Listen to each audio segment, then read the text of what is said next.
Hi guys, आम्ही आज चाललेलो आहोत रानसाई धरण. तिथं हा माझा पहिला ब्लॉग आहे, सो तुम्ही कंटिन्यू. आम्ही चाललो रानसाईच्या धरणावर. ही बघा नुसती पाठी लागली, सोरसच नाही करायला.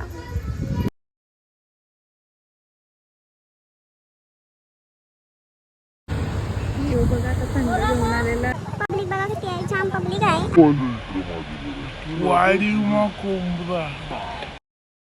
नाही माणसा खंडन छत्री घेऊ नको, पण स्वतः सगळी जण छत्री लागली बघा खंडाळली. तर कसला भारी व्ह्यू आहे इथं. तुमच्यावर बसलेला आम्ही आहे चिकन.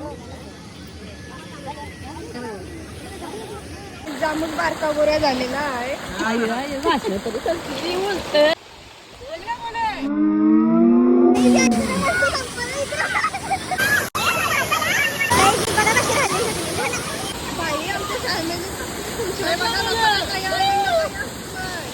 आम्ही इकडं वरती गेलेलो, पण आम्हाला म्हणजे काही उचला भेटला. पाऊस आला जाम गाईच, काय भिजलो पण नाही. सगळी भिजली, मी फक्त भिजलो नाही एकटी. आता आम्ही रिटर्न खाली चाललो.